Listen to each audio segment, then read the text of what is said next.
మనుషులకు అన్నింటికన్నా 6 పెద్ద శత్రువులున్నాయి.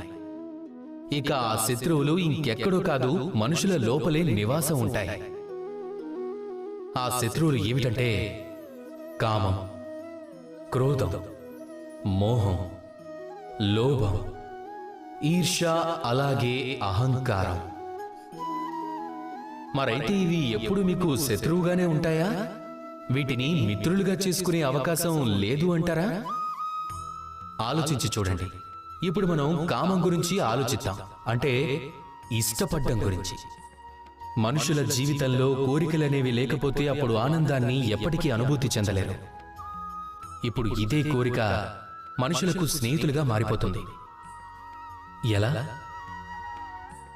ఒకవేళ మనుషులు తమకి తాము మేము శ్రేష్టమైన వ్యక్తిగా మారాలి అని కోరుకుంటే దానికోసం కష్టపడతారు, ప్రయత్నిస్తారు. ఆ తర్వాత ముందు ముందు తను శ్రేష్టమైన వ్యక్తి అవుతాడు కోరిక కారణంగా. అంటే ఈ కోరిక తనకి బలం అయ్యింది. కానీ ఒకవేళ మనుషులు నేను శ్రేష్టమైన వ్యక్తిని అవ్వాలనుకుంటున్నాను అని కోరుకుని దానికోసం తను కష్టపడకుండా, ఎటువంటి ప్రయత్నం చేయకుండా అధర్మ మార్గంలో నడుస్తూ వెళ్తూ ఉంటే గనక అప్పుడు ఇదే కోరిక తనకు శత్రువుగా మారిపోతుంది. ఒకవేళ ఈ కోరికను మీరు స్నేహితులుగా చేసుకోవాలనుకుంటే అప్పుడు మీరు మీ మనసుపై దృష్టి పెట్టాల్సి ఉంటుంది.